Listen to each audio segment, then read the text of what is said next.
Right. सो मैं जैसे कह रहा था, इस लेक्चर में हम इंस्टीट्यूट की जो ऑर्डर है, मतलब इंस्टीट्यूट ने पहले एरिथमेटिक मीन एक्सप्लेन किया है, एरिथमेटिक मीन के बाद में उन्होंने मीडियन एक्सप्लेन किया है, मीडियन के बाद वो क्वार्टाइल्स वगैरह उन सारी चीजों में जाते हैं, फिर मोड में जाते हैं, फिर हार्मोनिक मीन वगैरह वो सारी चीजें एक्सप्लेन की है। मैं उस ऑर्डर में नहीं जा रहा, मैं एक आपके अंडरस्टैंडिंग को सूट करेगी उस तरीके की एक ऑर्डर में I am taking your sessions ahead.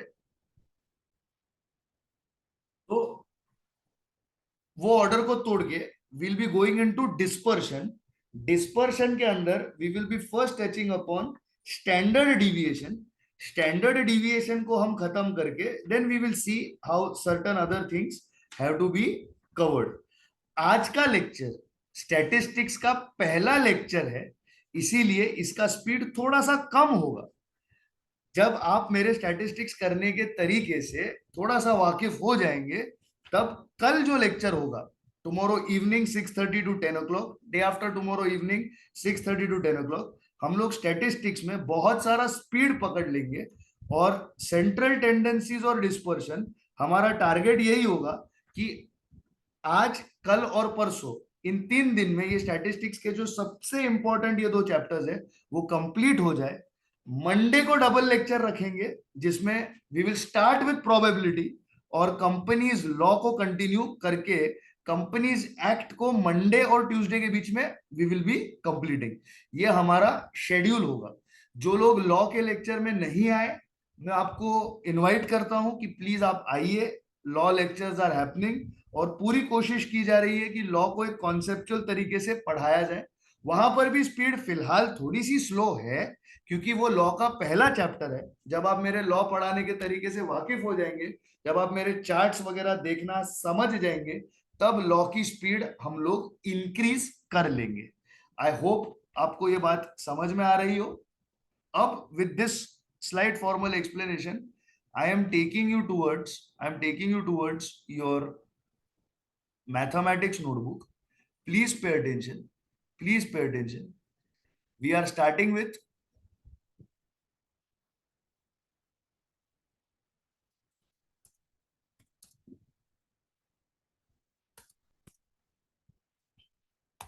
central tendencies and dispersion. इसमें भी what I will be doing is I will be writing onto the page of the notebook. I will be writing on your page of the notebook, and once it gets full, what I will do is I will, paste it onto a PowerPoint. I will paste it onto a PowerPoint, and I will give you a PPT of those particular things, right? So please don't worry. आपको आज evening में आपके maths lecture के बाद आपका law का और आपके मैथ्स का पीपीटीज भी मिल जाएगा, और आपको आपके मैथ्स लेक्चर के तुरंत बाद आपके लॉ लेक्चर की भी यूट्यूब की लिंक आपको मिल जाएगी। So don't have to worry about that.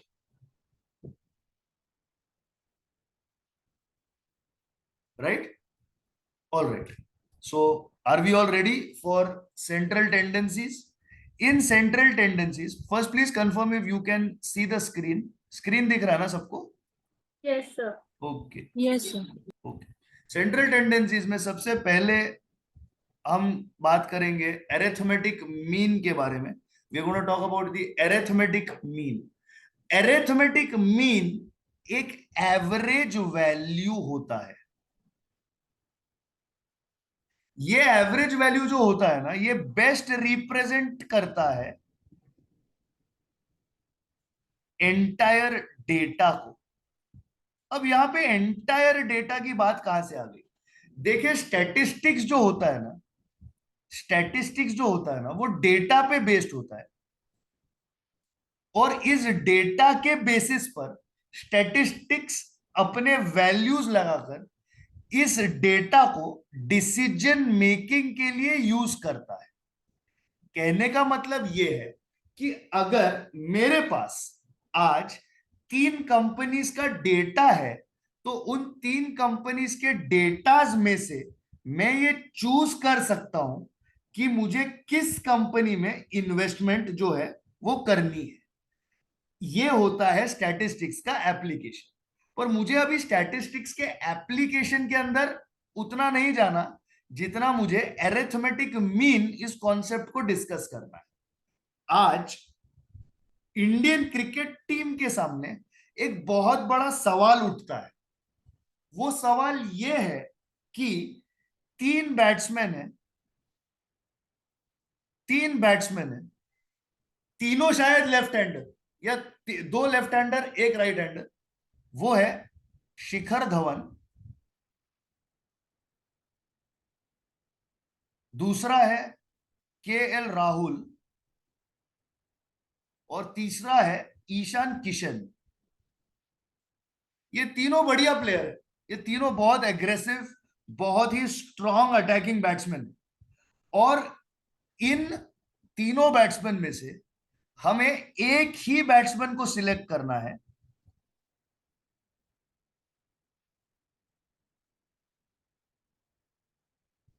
For the world cup. और वर्ल्ड कप होने वाला है इंडिया में, तो इन तीन बैट्समैन की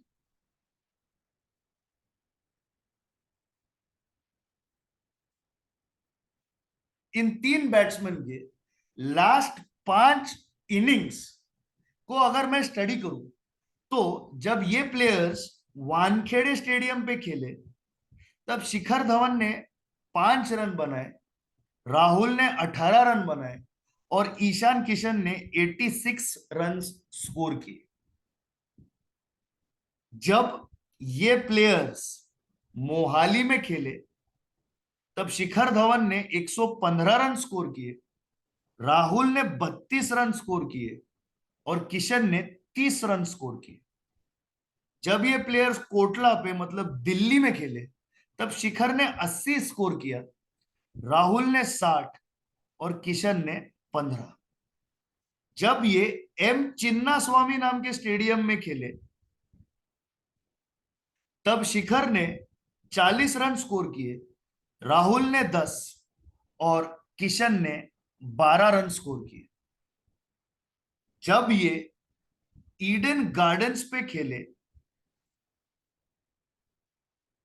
तब शिखर ने 12 रन बनाए, राहुल ने 8 रन बनाए और किशन ने 70 रन बनाए। ये इन तीनों बैट्समैन की पिछले 5 इंडियन स्टेडियम्स की स्कोरिंग थी। अब अगर मैं ये कह दूं कि शिखर सिर्फ 5 रन पे वानखेड़े स्टेडियम पर आउट हो गया तो उसे सिलेक्ट ना किया जाए, तो मैं शिखर की तरफ इनजस्टिस कर रहा हूं उसकी मोहाली की इनिंग्स को लेकर और उसकी कोटला की इनिंग्स को लेकर। अगर मैं ये कहूं कि राहुल को मत लो क्योंकि उसने सिर्फ 10 रन स्कोर किए चिन्ना स्वामी में, तो मैं उसकी कोटला की इनिंग्स को इग्नोर कर रहा हूं।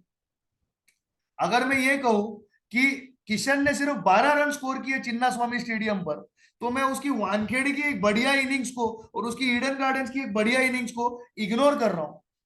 तो मुझे इन सारी अगर इनिंग्स को लेना होगा मेरे डिसीजन मेकिंग में, तो मुझे इन सारी इनिंग्स का एक एवरेज लेना होगा और इस एवरेज को अब हम कहेंगे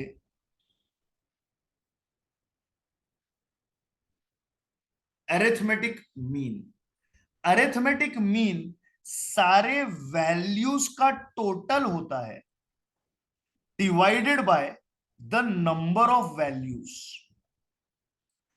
इसे कहा जाता है, हर वैल्यू को कहा जाता है एक्स और जितने नंबर ऑफ वैल्यूज है उन्हें कहा जाता है एन। तो इस केस में एन इज इक्वल टू 5।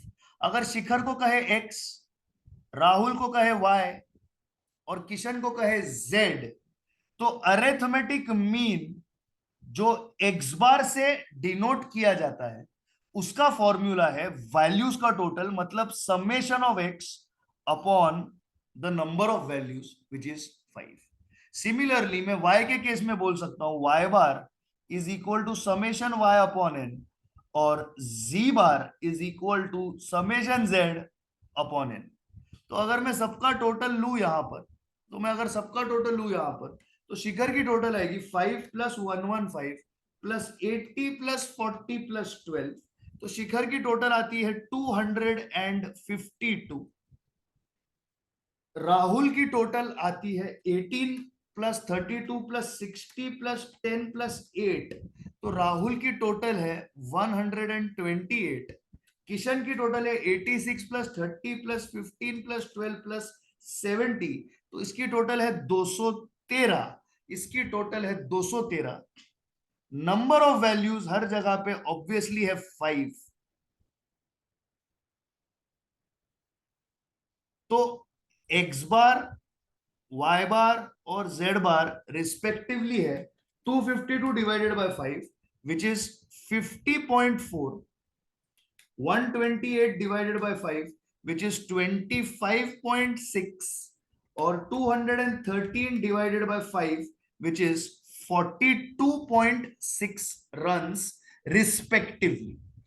अगर मैं ये कहूं कि मुझे शिखर, राहुल और किशन में से किसी एक प्लेयर को सिलेक्ट करना है इंडिया के लिए वर्ल्ड कप खेलने के लिए, तो मैं उसी प्लेयर को लूंगा जिसकी एवरेज हिंदुस्तानी पिचेस पर सबसे बेहतरीन होगी, और मेरा जवाब आता है कि मैं शिखर धवन को सिलेक्ट करूं। लेकिन स्टैटिस्टिक्स, अरिथमेटिक मीन, ये सिर्फ क्वांटिटेटिव डेटा को कंसिडर करता है, ये क्वालिटेटिव डेटा को कंसिडर नहीं करता। अब क्वालिटेटिव डेटा का मतलब क्या हुआ? देखिए, जिस दिन किशन ने वानखेड़े पर 86 रन्स बनाए थे, उस दिन हिंदुस्तान के सारे बैट्समैन जल्दी आउट हो गए। श्रीलंका की बॉलिंग कुछ बेहतरीन पड़ गई, इंडिया के सारे बैट्समैन जल्दी आउट हो गए, लेकिन किशन अकेला लड़ा और इंडिया को मैच जिता दी। ये इसमें नहीं दिखता। जिस दिन मोहाली पे शिखर ने 115 रन बनाए थे, उस दिन इंडिया की टोटल 350 हो गई थी, क्योंकि शिखर अकेला नहीं खेला, शिखर के साथ साथ रोहित शर्मा और विराट कोहली भी खेले। ये उसके नंबर्स में दिखाई नहीं देता। शिखर विकेट कीपर नहीं है, लेकिन ईशान किशन विकेट कीपर है, ये इस डेटा में दिखाई नहीं देता। तो अगर मुझे एक होलिस्टिक प्लेयर को लेना हो, तो अगर कसौटी शिखर और किशन के बीच में रखी जाए, तो क्वालिटी के बेसिस पे मैं शायद किशन को सिलेक्ट करूं। ये मेरा एक एनालिसिस बन जाता है, क्योंकि किशन एक क्वालिटेटिव प्लेयर है, किशन एक एडवर्सिटी में खेलने वाला प्लेयर है, किशन एक विकेट कीपर भी है। ये अरिथमेटिक मीन हमें समझाने से फेल हो जाता है।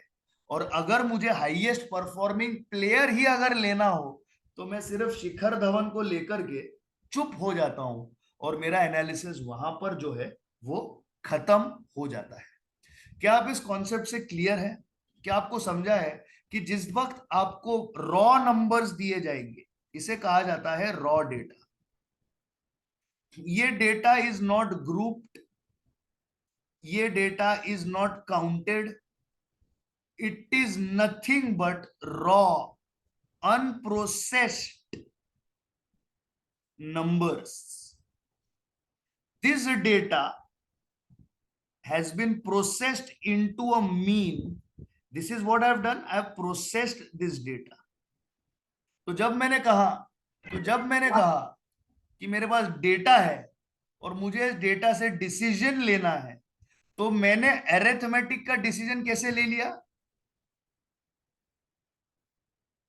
Higher the better. मैंने क्या लिया डिसीजन अरिथमेटिक मीन का? मैंने डिसीजन ले लिया हायर द बेटर। क्या आपको ये समझ में आ रहा है? Are you understanding this concept? Yes और no, please tell me that.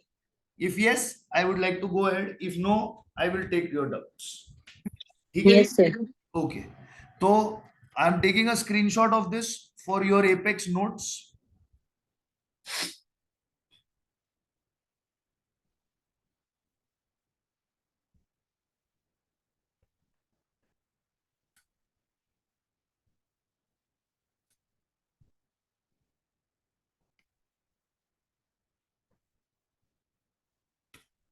All right, let's go back. let's go back and let's get rid of this now and let's continue our discussion.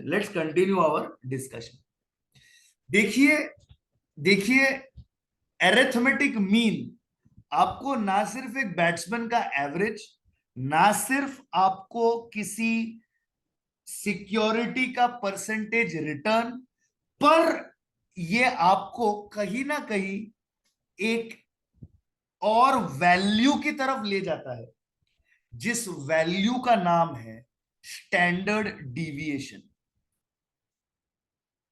Arithmetic mean takes you towards the calculation of standard deviation. अब हमें यह देखना है कि ये कैसे हो सकता है कि ये हमें स्टैंडर्ड डिविएशन तक ले जाए. तो चलिए अरिथमेटिक मीन का एक नया फॉर्मूला हम देखते हैं. हम ऑलरेडी एक फॉर्मूला देख चुके हैं कि summation x bar that is equal to summation x upon n. अब हम देखते हैं कि जब डेटा हमें क्लासेस में दिया गया हो, किसमें दिया गया हो, क्लासेस में दिया गया हो, तब हम कैसे उस डेटा को एनालाइज करें. अब आईसीसी के बीसीसीआई के सामने wants to decide whether Kohli should open with Rohit or bat one down. ये डिसीजन विराट कोहली के बारे में लेना है. ये डिसीजन विराट कोहली के बारे में लेना है. तो चलिए हम देखते हैं scores of Virat Kohli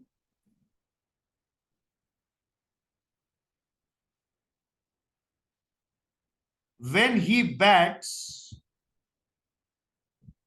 one down. जब वो अपने रेगुलर पोजीशन पे एक विकेट के नुकसान पे जब कोहली बैटिंग करने आते हैं, तब उनका स्कोर क्या होता है ये देखते हैं. इनके स्कोर को हमने कुछ क्लासेस में इकट्ठा किया है. 20 से 29 रन, 30 to 39 रन. जरा एक सेकेंड होल्ड कीजिएगा please, just hold on for 1 second.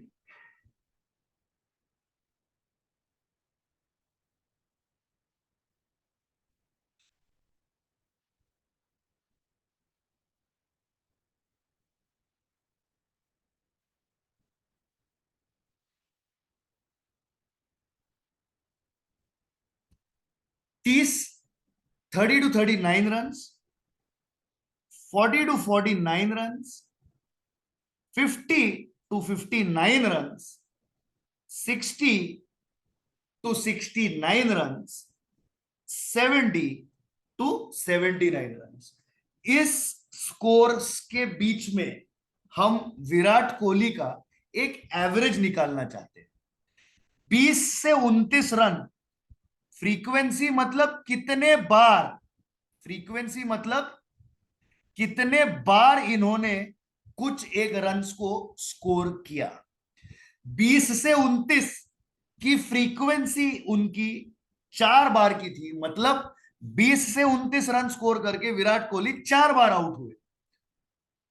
30 to 39 run score करके ये 6 बार आउट हुए. 40 to 49 रन स्कोर करके ये 8 बार आउट हुए.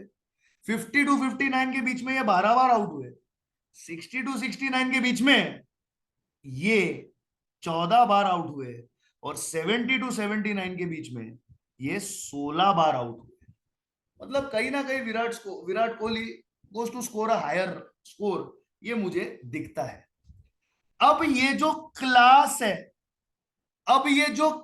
है 20 to 29 की जो क्लास है, इस क्लास को मुझे एक रिप्रेजेंटेटिव चाहिए जिसे बोला जाएगा मिड वैल्यू। मिड वैल्यू जो होती है, मिड वैल्यू जो होती है, मिड वैल्यू होती है L1 plus L2 divided by 2। L1 मतलब लोअर लिमिट, L1 मतलब लोअर लिमिट और L2 मतलब अपर लिमिट। तो यहां पे मिड वैल्यू क्या होगी? 20 plus 29 divided by 2. So this will be 20 plus 29, which is 49 divided by 2, which is 24.5. Similarly, here it will be 30 plus 39 divided by 2. That is 69 divided by 2, which is 34.5. This will be 44.5, 54.5, 64.5, and 74.5. These are the mid values that are taken for each class. Now I will take a multiplication of frequency and mid value, but remember that mid value is denoted by x. So it will be fx. Now I am taking 4 multiplied by 24.5 and I am getting 98. I am taking 6 multiplied by 34.5, 6 multiplied by 34.5 and I get 207. 8 multiplied by 44.5, I get 356. 12 multiplied by 54.5, I get 654. 14 multiplied by 64.5, I get 903.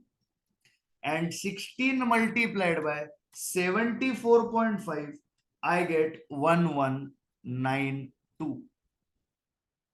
The total of fx, the total of fx has to be taken, which is 98 plus 207 plus 356 plus 654 plus 903 plus 1192, which is equal to 3410. Now I have to take a total of the frequency column as well. It will be 6 plus 4, 10 plus 8, 18 plus 12, 30 plus 14, 44 plus 16, 60.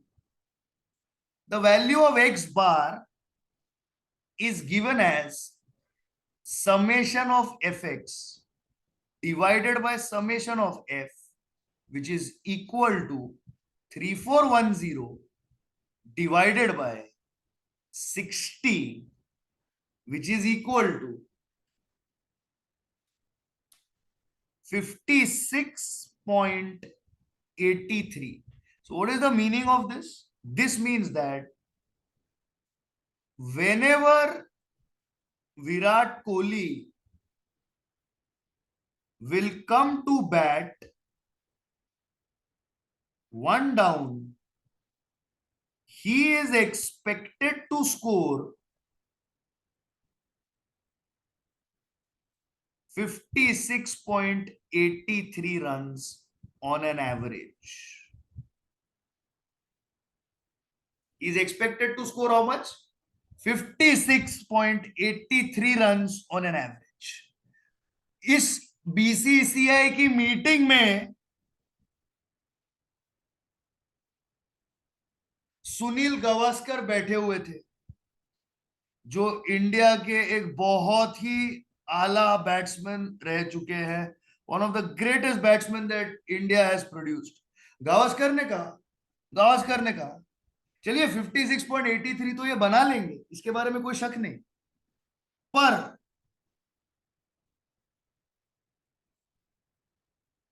क्या कोहली 56.83 के under out हो सकते हैं? जी हां, इस meeting में विराट कोहली भी बैठे थे, उन्होंने कहा जी हाँ बिल्कुल मैं आउट हो सकता हूं 56 रन्स के पहले।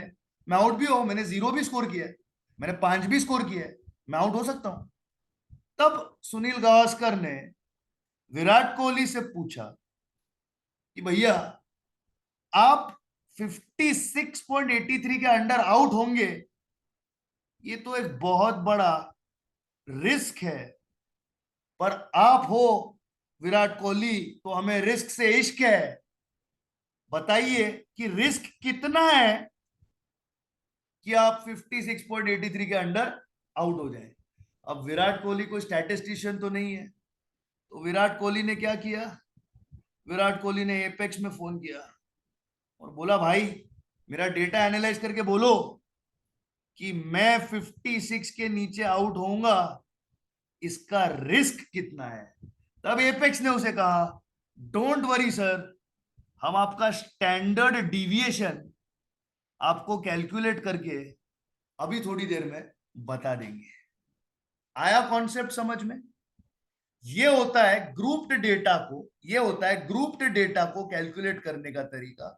और यहां पे आप सीख गए एक्स बार कैलकुलेट करने का सेकंड फॉर्मूला, यहां पे आप सीख गए एक्स बार कैलकुलेट करने का सेकंड फॉर्मूला। ये दूसरा फॉर्मूला है आपके एक्स बार के कैलकुलेशन का। अब एक्स बार के अंदर और नहीं घुसूंगा, एक्स बार में एक वैरायटी है जो करूंगा, यस 100%, लेकिन पहले आपको डिस्पर्शन में लेके जाके स्टैंडर्ड डिविएशन ये कॉन्सेप्ट खत्म कर दूंगा। Are you with me on that? Yes और no please tell me that, yes और no please tell me that. क्या आपको ये स्टैटिस्टिक्स समझाने का तरीका समझ में आ रहा है?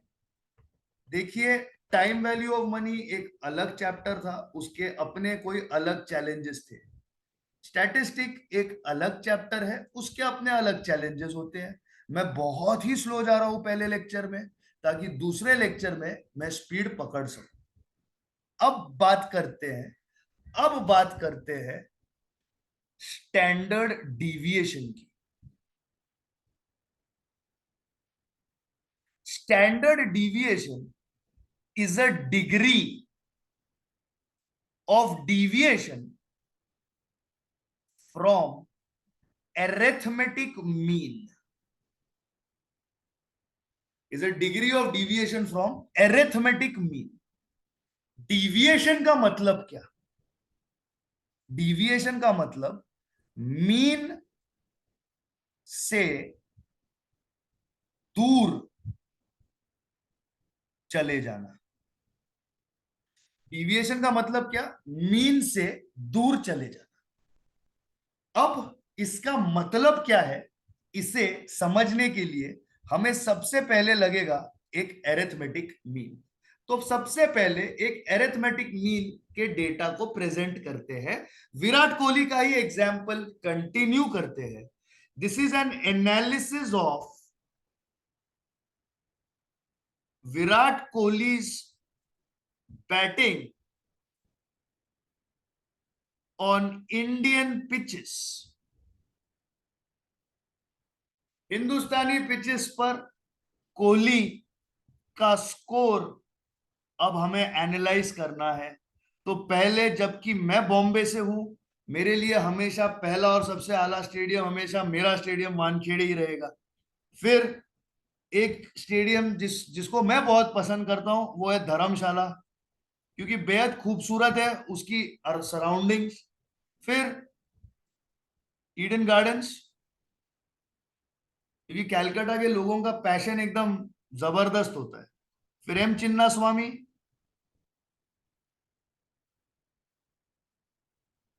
कितने हो गए, 1 2 3 4, और पांचवा Mohali. Mohali is a beautiful stadium in itself. Runs scored, runs scored by Kohli.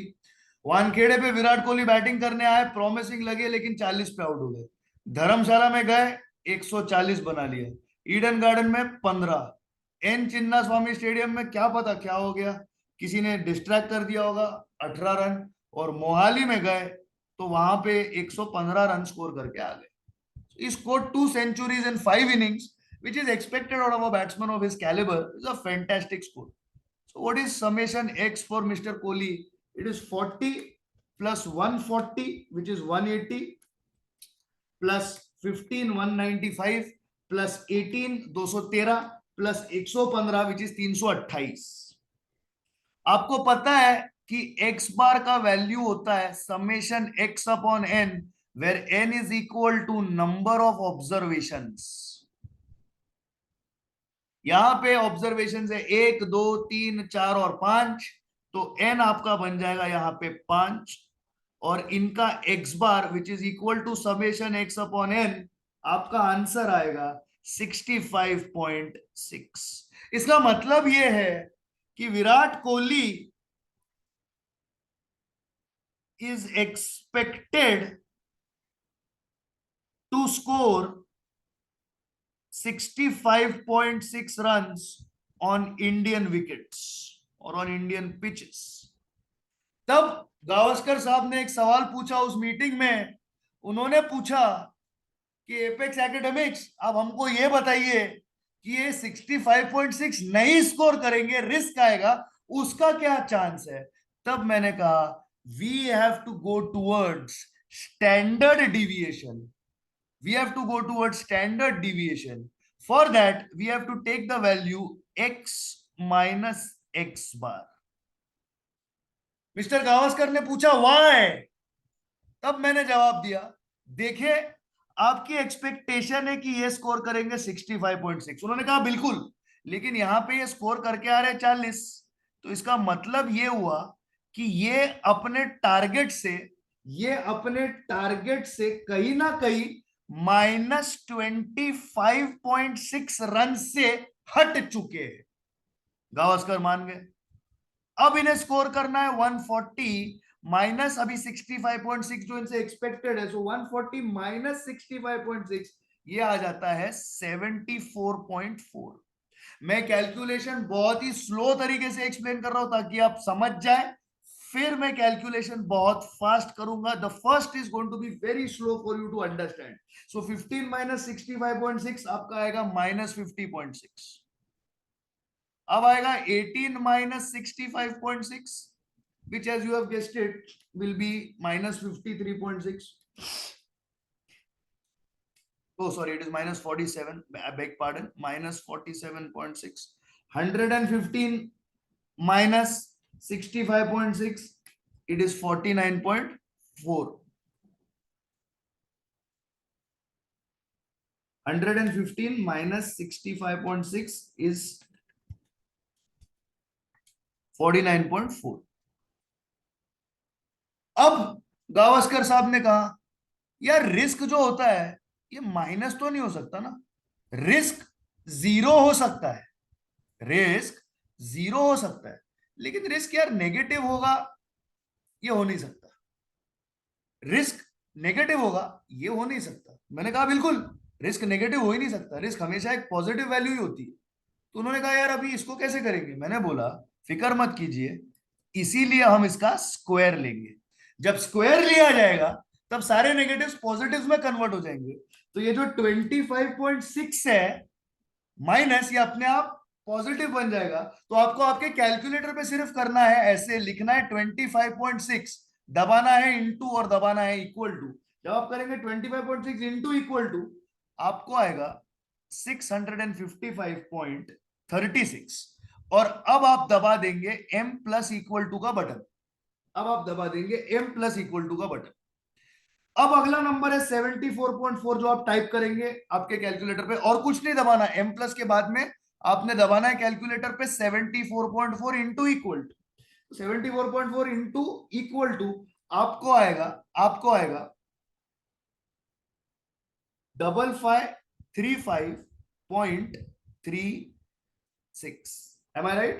74.4 into equal to आपको आएगा 5535.36. और अब आप दबा देंगे m प्लस इक्वल टू. अब आप करेंगे 50.6 इंटू इक्वल टू और आप दबा देंगे m प्लस इक्वल टू. आपके स्क्रीन पे आपको दिख रहा है 2560.36. अब आप करेंगे 47.6 इंटू इक्वल टू, आपके स्क्रीन पे आएगा 2265.76.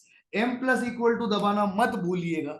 अब आप करेंगे 49.4 इंटू इक्वल टू, आपके स्क्रीन पे आया है 2440.36, एम प्लस दबाना मत भूलिएगा। और अब आप दबाएंगे एमआरसी, और मेरे ख्याल से आपके स्क्रीन पे नंबर आया होगा 1345.72। एम आई राइट? आपके स्क्रीन पे नंबर आया होगा 1345.72,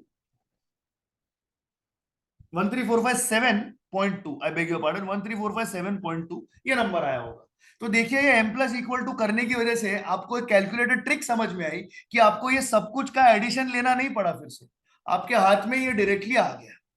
अब अगर मैं किसी को जाके बोलूं रिस्क है 13,457.2, यार उसका तो कलेजा फट जाएगा, he will get a heart attack. So I have to make this number a believable number. So standard deviation denoted by sigma, this is a Greek alphabet sigma, is given to you by the following formula, which is summation of x minus x bar the whole square divided by n under the root sign. Under the root sign. So here, what is summation of x minus x bar the whole square? It is 13,457.72 divided by 5. So 13,472 divided by 5 is equal to 2691.44. It is equal to 2691.44. आपके calculator पे under root sine है, उसे दबाइए और आपके under root का answer आएगा, आपके अंडर रूट का आंसर आएगा 51.87। तो मैं इसे लिख दूंगा अप्रोक्सीमेटली इक्वल टू 52%। तो इसका मतलब है 52% का रिस्क है। कितना रिस्क है? 52% का रिस्क है, या आप बोल सकते हो 52 का रिस्क है। तो इसका मतलब ये हुआ, इसका मतलब ये हुआ कि विराट कोहली आप 65.6 रन स्कोर करने वाले हो, ये आपसे एक्सपेक्टेड है, ये आपसे एक्सपेक्टेड है।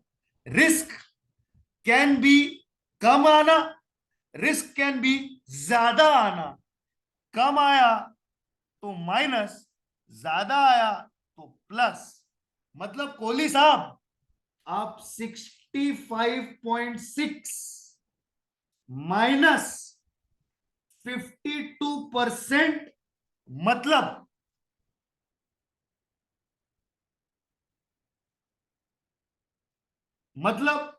आप 31.49 रन भी बना सकते हो, या फिर आप 65.6 प्लस 52%, मतलब आप 99.7, मतलब आप यार सेंचुरी भी ठोक के आ सकते हो। आपका कोई भरोसा नहीं है, आपका कोई भरोसा नहीं है। या तो आप 30 रन भी निकाल लोगे, या तो आप 100 रन भी निकाल लोगे, और ये कोहली का डेटा फीड हो जाता है राहुल द्रविड़ के लैपटॉप के अंदर, जो कि इंडियन टीम के कोच है, जो कि इंडियन टीम के कोच है। और वो बोलते हैं कि कोहली या तो 31 बनाएगा या तो 100 भी बना लेगा, बोल नहीं सकते, पिच पे डिपेंड करता है। और ये आ गई कोहली की एनालिसिस। एक दूसरा तरीका भी हो सकता है कि आप बोल सकते हो 65.6 माइनस 52, मतलब ये 13.6 रन भी स्कोर कर सकते हैं, या तो 65.6 प्लस 52 ये 117 रन भी स्कोर कर सकते हैं। स्टैटिस्टिशियंस दोनों इंटरप्रिटेशंस को ओपनली लेते हैं, लेकिन जबकि स्टैंडर्ड डिविएशन एक परसेंटेज में एक्सप्रेस किया जाता है, ये इसका असल मतलब है कि स्टैंडर्ड डिविएशन से होता क्या है। ये होता है भैया स्टैंडर्ड डिविएशन से। आई बात समझ में आप सबको? Are you understanding what I am trying to tell you? Are you understanding what I am trying to tell you? आ रही है बात समझ में? आ रही है बात समझ में? यस और नो? Yes sir. आ रही बात समझ में? समझ गए स्टैंडर्ड डिविएशन कैसे कैलकुलेट करना है? ये Yes, है sir. स्टैंडर्ड डिविएशन कैलकुलेट करने का एक तरीका। ये है स्टैंडर्ड डिविएशन कैलकुलेट करने का एक तरीका। आई बात समझ में? ओके ओके, अब आगे चलते हैं। अब आगे चलते हैं।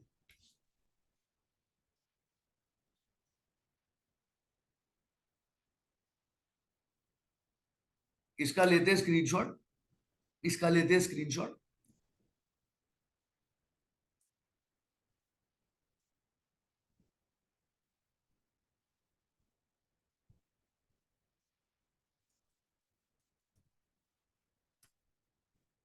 ये रहा स्क्रीनशॉट। अब आगे चलते हैं। आप इतना करके स्टैंडर्ड डिविएशन अभी सीख चुके हो। You have understood how to calculate the standard deviation.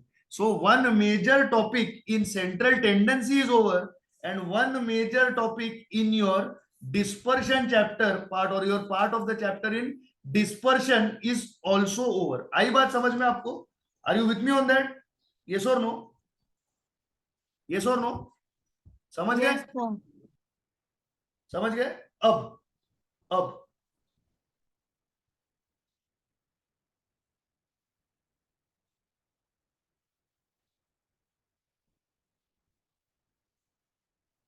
Standard deviation के कैलकुलेशंस में, स्टैंडर्ड डिविएशन के कैलकुलेशंस में एक और वैरायटी है, और वो वैरायटी है आपके इंस्टीट्यूट के मॉड्यूल के पेज नंबर 14.41 पर। वो वैरायटी है आपके इंस्टीट्यूट के मॉड्यूल के पेज नंबर 14.41 पर, इन एग्जाम्पल नंबर 14.2.21। कोई बात नहीं अगर आपके पास ये सम अभी मौजूद ना हो, मैं इसको आपके स्क्रीन पे एनोटेट कर दूंगा और आप मेरे साथ इस सम के डिस्कशन में पार्टिसिपेट कर सकते हो। देखिए ये क्वेश्चन क्या कहता है। ये क्वेश्चन बोलता है वेट ऑफ स्टूडेंट्स दिया गया है। वेट है 50 to 52, 52 to 54, 54 to 56, 56 to 58 और 58 to 60। नंबर ऑफ स्टूडेंट्स है, नंबर ऑफ स्टूडेंट्स है 17, 35, 28, 15 और 5। ये है आपका डेटा। आपको इस डेटा के लिए कैलकुलेट करना है, आपको इस डेटा के लिए कैलकुलेट करना है स्टैंडर्ड डिविएशन। आपको इस डेटा के लिए क्या कैलकुलेट करना है? आपको कैलकुलेट करना है स्टैंडर्ड डिविएशन। तो चलिए सबसे पहले आपको ढूंढना पड़ेगा मिड वैल्यू। सबसे पहले आप क्या कैलकुलेट करेंगे? मिड वैल्यू को आप कैलकुलेट करेंगे। Mid value is of course, mid value is equal to what? It is nothing but L1 plus L2 divided by 2। और यहां पे हमारा बात अगेन चल रहा है स्टैंडर्ड डिविएशन के बारे में। L1 plus L2 divided by 2. So your L1 is 50 plus 52 divided by 2. So the first one it is 51, और यही फॉर्मूला आगे लगा लगा के 53, 55, 57 और 59 इस पर मैं पहुंच जाता हूं। मिड वैल्यू को x ये डिनोशन देता हूं, number of students is the frequency, तो इसको मैं डिनोट करता हूं y से। I will denote it by y। अब देखिए आपको एक कॉन्सेप्ट दिखा रहा हूं, आपको एक बात समझा रहा हूं। या तो आप fx के रास्ते जा सकते हो, या तो आप fx के रास्ते जा सकते हो, या तो आप इंस्टीट्यूट के दिए गए सॉल्यूशन को थोड़ा सा केयरफुली एनालाइज कर सकते हो। इंस्टीट्यूट कहती है कि ये जो मिड वैल्यूज है ना, ये सब 50 के क्लास में है। So they are saying that mid value multiplied by frequency जब करेंगे the number will be very large. एक लार्ज नंबर आ जाएगा। तो उतना लार्ज नंबर कैलकुलेशन में, रियल लाइफ में बहुत ही डिस्कंफर्टिंग आ जाएगा। क्या आ जाएगा? बहुत ही डिस्कंफर्टिंग आ जाएगा। तो हम लोग क्या करेंगे? We will arrive on a value d, we will arrive on a value d, where d will be x minus 55, क्योंकि इसका सेंट्रल मोस्ट वैल्यू है 55। 55 सबसे बीच में, इसके पीछे दो वैल्यू है, आगे दो वैल्यू। तो अगर मैं डी का कैलकुलेशन कर रहा हूं तो मेरे लिए वो आएगा, तो मेरे लिए डी का कैलकुलेशन आएगा x माइनस 55 डिवाइडेड बाय 2। तो मेरे लिए कैलकुलेशन आएगा, मेरे लिए कैलकुलेशन आएगा 51 minus 55 which is -4 divided by 2 which is equal to -2। Next I will do 53 minus 55 which is -2 divided by 2 which is equal to -1। यहां आएगा 0। now it will be 57 minus 55 which is 2। 2 divided by 2 is equal to 1 and now it will be 59 minus 55 which is 4 divided by 2 which is equal to 2। तो मुझे यहाँ पे d मिल गया, मुझे क्या मिल गया यहाँ पे, I got d over here। अब मैं करूंगा frequency multiplied by D, 17 multiplied by -2 -34, 35 multiplied by -1 -35, यहां पे आएगा 0। 15 मल्टीप्लाइड बाय 1 विच इज 15 और 5 मल्टीप्लाइड बाय 2 विच इज 25। अब कीजिए इसकी टोटल, अब लीजिए इसकी total. -34 plus -35 is equal to -69 plus 15 -69 plus 15 is equal to -54 -54। I am so sorry, यहाँ पे इट इज 5 into 10, तो यहाँ पे आएगा जस्ट होल्ड ऑन, यहाँ पे आएगा 10, 25 नहीं आएगा, ये लिखने में मुझसे एरर हो गया है, प्लीज एक्सक्यूज मी। यहाँ पे आएगा 10। तो -69 -15 is equal to -54 -54 plus 10 is equal to -44। ये क्या आएगा, -44। अब मैं लूंगा एफ डी स्क्वायर। अब मैं क्या लूंगा, एफ डी स्क्वायर। देखें मेरा डी का वैल्यू है -2, तो मुझे बेसिकली लेना है एफ इंटू डी का स्क्वायर। मुझे क्या लेना है, मुझे लेना है एफ इंटू डी का स्क्वायर। तो 17 इंटू -2 का स्क्वायर मतलब 17 इंटू 4, 17 4 68। अब मुझे लेना है 35 इंटू -1 का स्क्वायर, 35 इंटू 1 35। अब ये तो आएगा 0 ही, इसमें कोई इशू नहीं है। अब मुझे लेना है 15 इंटू 1 का स्क्वायर, तो आएगा 15।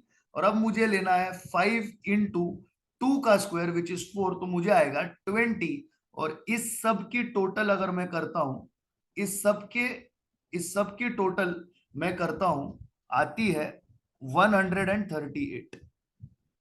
इस सब की टोटल क्या आती है, इस सब की टोटल आती है 138।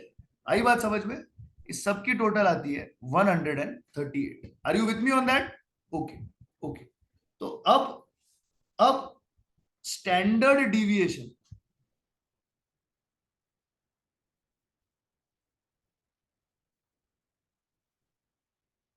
Is given bye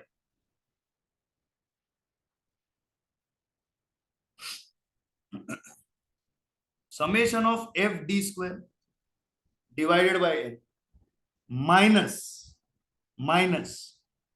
into bracket summation of f d upon n the whole square। इसे लिखेंगे कैसे हमारे फॉर्मूला के अंदर, summation of f d square मतलब 138।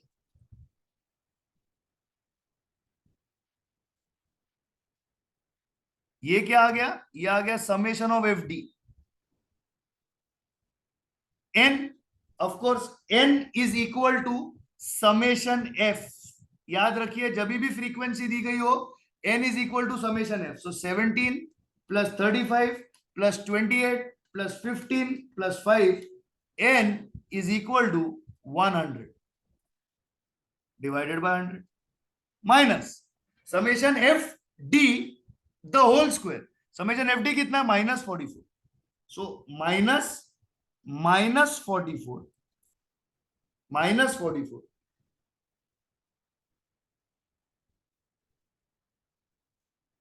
Square of course upon 100। तो कीजिए ये आएगा 1, तो यहां पे आएगा रूट साइन के अंदर 1.38 right. Now 44 into equal to,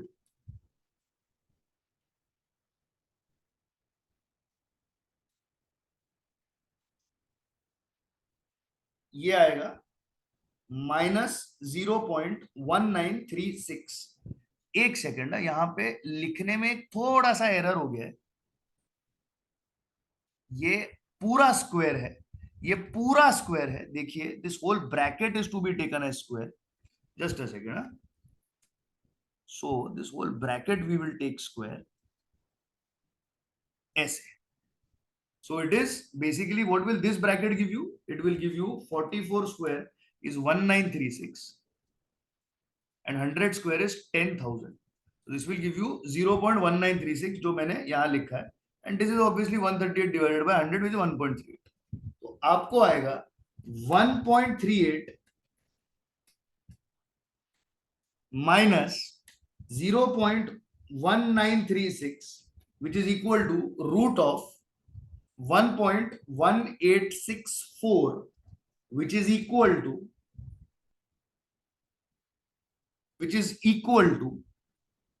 1.0892। लेकिन इस पूरे फॉर्मूला में हमको एक और चीज ऐड करनी है, और वो एक और चीज है ये। अगर मैं आपको ये पहले लिख देता ना तो थोड़ा सा कंफ्यूजन होता। ये है सी, यहां लिखना है इंटू सी, यहां लिखना है इंटू सी, यहां लिखना है इंटू सी, यहां लिखना है इंटू सी। सी क्या है? C is equal to class interval. Class interval is nothing but L2 minus L1 which is equal to 52 minus 50 which is equal to 2.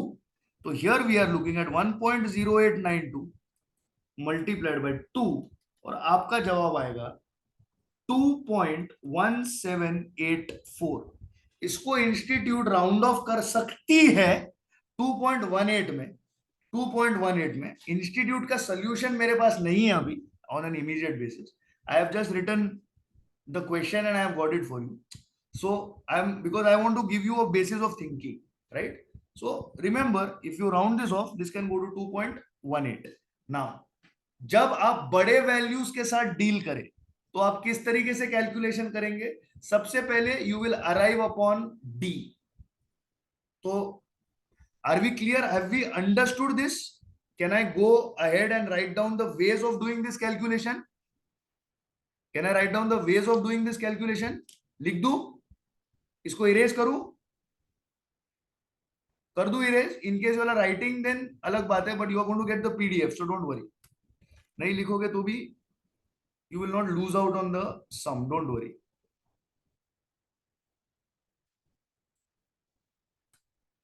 ठीक है, तो अभी आपको इसको करना कैसे है देखो। Step 1, calculate mid value. Mid value is what? L1 plus L2 divided by 2. Step 2. What is step 2? Calculate D. What is D? D is the centralmost mid value. That is centralmost x value. फिर आप क्या करेंगे step 3 में? x minus D divided by 2। यहां पे याद रखना है, here answer can come negative. यहां पे याद रखना है answer can come negative. Step 4, f into d. Here answer will continue to be negative. Here answer can continue to be negative. ये हो गया स्टेप 4। स्टेप 5, आपको क्या कैलकुलेट करना है? आपको कैलकुलेट करना है एफ डी स्क्वायर। आपको क्या करना है? Basically f into d square लेना है। आपको एफ इंटू डी स्क्वायर लेना है। Here everything will become positive.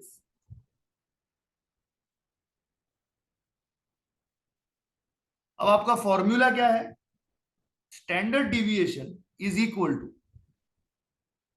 The root of summation f d square divided by n, where n is equal to summation of f minus summation of fd upon n, the whole square, multiplied by c, where c is nothing but L2 minus L1, which is your class interval. Which is your class interval. Are you with me on that? Are you with me on that? Yes, sir. I hope you are understanding. I hope you are understanding. Who all is present?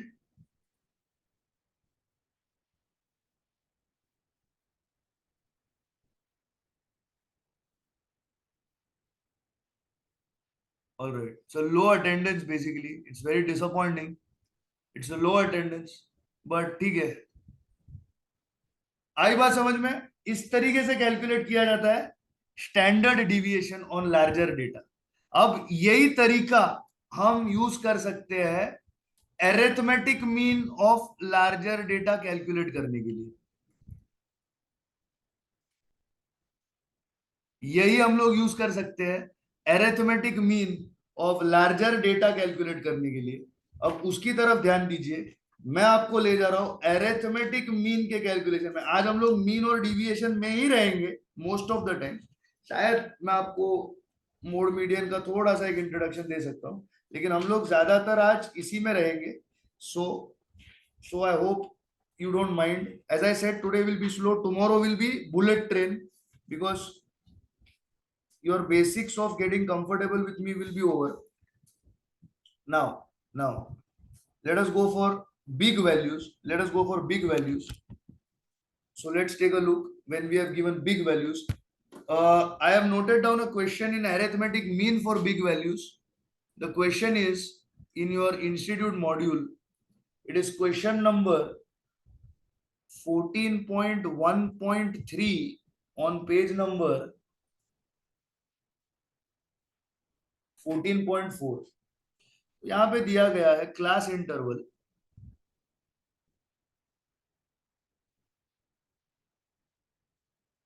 350 to 369, 370 to 389, 390 to 409, 410 to 429, 430 to 449, 450 to 469, and 470 to 489. ये आपका class interval. अब इसकी देखो फ्रीक्वेंसियां. इसकी frequency क्या है? 23, 38, 58. I don't know what to call 82 in Hindi. इसको बोलते 65, इसको बोलते 31 और इसको बोलते 11. इतना भाई हिंदी थोड़ा वीक है, ठीक है. Although the lecture is going on in Hindi, my Hindi is very Bombay street types. Alright. Anyway, now what you have to calculate is mid value. Mid value क्या है? You know that your mid value is equal to x is equal to L2 minus L2 plus L1 divided by 2. So we are looking at 369 plus 350 divided by 2, which is 359.5. Here it will be 379.5. Here it will be 399.5. Here it will be 419.5. Here it will be 439.5. Here it will be 459.5. And here it is 479.5. My experience has taught me that if the first mid value is 359.5, मतलब 9.5 मेरे को lower limit में add करना है, तो इधर मैं हर जगह पे 9.5 ऐड करते गया, मेरे को ढबाढब आंसर आ गया. अब ये ना मॉन्स्टर नंबर्स है. ये जो एक्स वैल्यू है ना, ये मॉन्स्टर फिगर्स है. मैं इसमें कर सकता हूँ 359.5 मल्टीप्लाइड बाय 23. मैं मानता हूँ ये पॉसिबल है, लेकिन इंस्टीट्यूट के बुक में एक ऑल्टरनेट मेथड आपको दिया गया है। आपको क्या दिया गया है? एक ऑल्टरनेट मेथड आपको दिया गया है। वो ऑल्टरनेट मेथड क्या है? वो ऑल्टरनेट मेथड डी को कैलकुलेट करना है, where d is equal to the middle most value. तो इधर it is 419.5. So how will you calculate D? D is equal to x minus, you can say, you can call this A, इसको हम लोग नाम देंगे A, divided by class interval. पिछले सम में class interval 2 था तो मैंने 2 से डिवाइड किया। ये गलत फहमी में मत रहना कि सब जगह पे 2 से डिवाइड करना है। आपको डिवाइड करना क्लास इंटरवल से है। आपको डिवाइड करना किससे है? क्लास इंटरवल से है। यहां का क्लास इंटरवल 20 है। कितने वैल्यूज बैठते हैं इसमें? 350 पहली वैल्यू, 351, 351, 352, 353, 354, 355, ऐसा करके आप गिनेंगे पूरा तो there are 20 values that sit in the entire ambit. So your C is equal to 20. So in your first case, what is your answer going to be? It is going to be 359.5 minus 419.5, the whole divided by 20. The whole divided by 20. इसका answer है -3. This here will be 379.5 minus 419.5. इसका answer है -2. ऐसा करते जाएंगे तब आपके answers आएंगे -1, 0, 1, 2 एंड 3. ये आ गया आपका डी का वैल्यू। अब हमें चाहिए एफ इंटू डी। ये आपका एफ, ये आपका डी। तो हम कर रहे हैं 23 इंटू -3 विच इज -69। अब हम कर रहे हैं 38 इंटू -2 विच इज -76। अब हम कर रहे हैं 58 into -1 which is -58। 82 into 0 is equal to 0। Next it is 65 into 1 which is equal to 65। 31 into 2 which is equal to 62, 11 into 3 which is equal to 33. सबका टोटल आएगा -43. x bar is equal to a plus summation fd upon n into c. a कितना है? a है 419.5 plus summation f D कितना है? -49।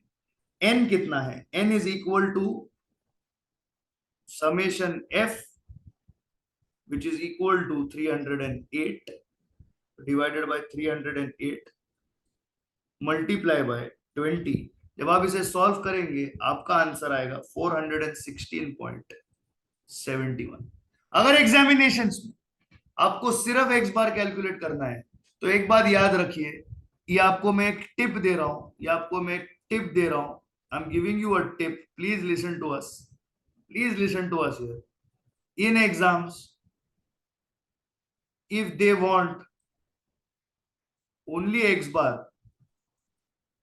or standard deviation, then don't use this method,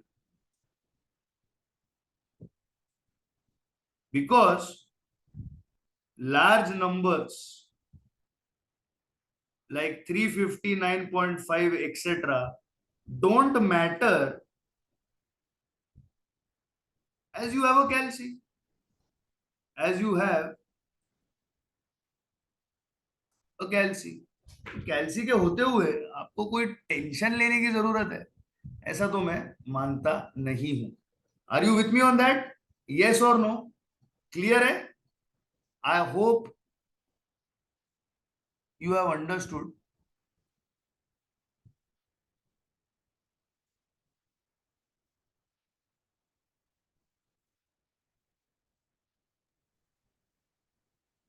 I hope you have understood. I hope you have understood. Take a print screen of this.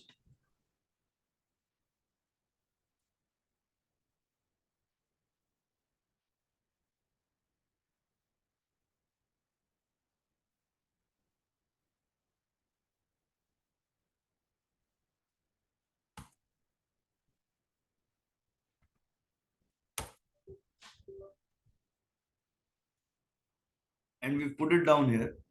Now, if I give you a sum to solve, will you be in the position and will you be interested to solve it? Can you try one sum, or would you like that I go ahead and explain you further concepts? What would you like to do? एक सम करोगे कि homework में दे दूं? क्या करोगे?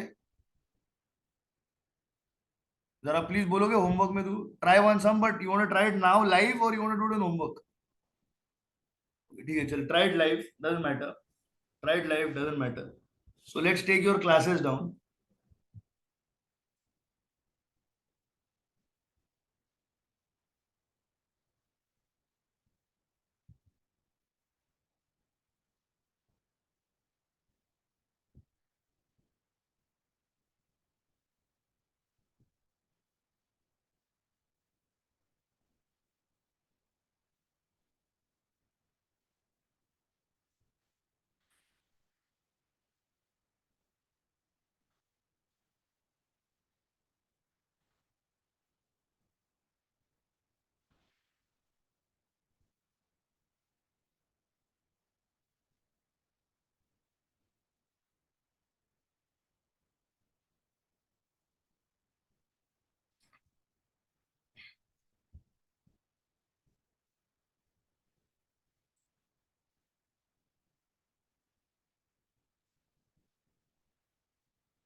चलिए, इसमें आप कैलकुलेट कीजिए सबसे पहले अरिथमेटिक मीन और standard deviation. Your time for calculation starts now. Just 1 second, hold on. Just 1 second, hold on. Take a screenshot of this. Just take a screenshot of this. Just 1 second.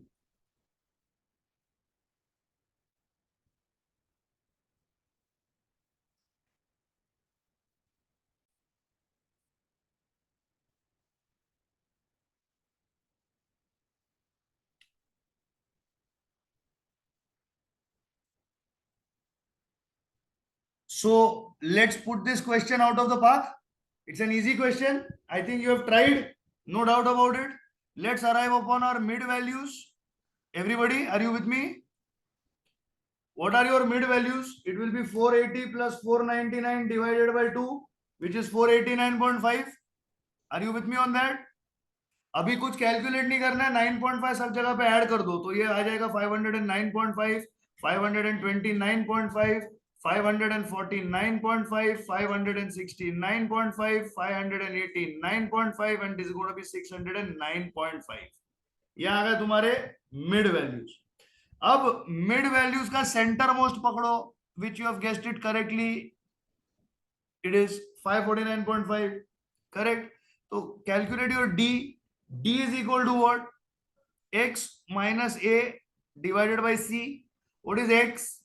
X is equal to 489 minus 549 or 589.5, sorry, 0.5 divided by 20, because n, that is your class interval here, is equal to 20. So can somebody help me out? 489.5 minus 549.5 is equal to divided by 20. कितना आएगा? -3. Correct? It will be -3. Are you with me on that? Now this you have to do f into d. What is f? It is 25 into -3, which is equal to how much? -75. What is that? -75. Okay.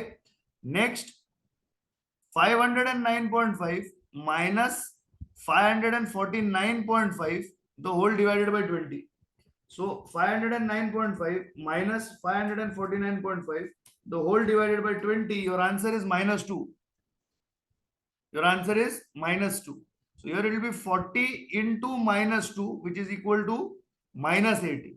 Here it will be how much? 529.5 minus 549.5 divided by 20. So it will be 529.5 minus 549.5, which is -20 divided by 20. Your answer will be -1. It will be -1. So here we are looking at 60 into -1, which is equal to -60. Here everywhere your answer is going to be 0. Now it is 569.5 minus 549.5. So this is clearly 20 divided by 20, which is 1. So it will be 67 into 1, which is equal to 67. Next, we are looking at 589.5 minus, we are looking at 549.5 divided by 20. So it is 40 divided by 20, which is equal to 2. And it is 33 multiplied by 2, which is equal to 66.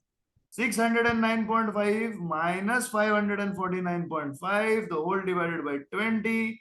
कितना आएगा बाबा? 609.5 minus 549.5, the whole divided by 20 is 60 divided by 3, which is 60 divided by 20, which is equal to 3. So 14 multiplied by 3, which is equal to 42. Now, of course, you require summation of FD. You require summation of FD. So what is summation of FD? 75 negative, 80 negative, 60 negative. So 75 plus 80 plus 60, which is equal to how much? Minus 215. Minus 215. Okay.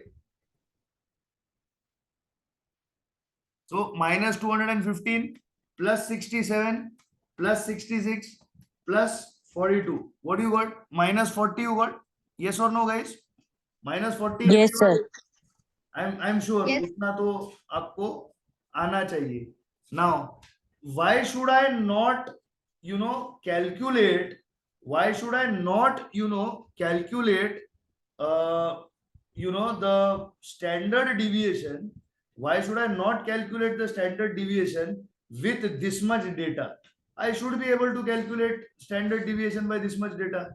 Now you only tell me, you are present in the lecture, what additional data do I need for standard deviation to be calculated? Come on guys, tell me. Standard deviation के लिए what additional data do I require? Can I do standard deviation on this much?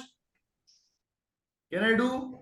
I can do. I have FD. I just need one thing, which is FD square. What is F? F is 25. What is D? Minus 3 square. So 25 into 9 is how much? 225. Correct? 40 into minus 2 square. So 40 into 4. 40 into 4. Correct? 160. 60 into minus 1 square is 1, which is equal to 60. This will become 0.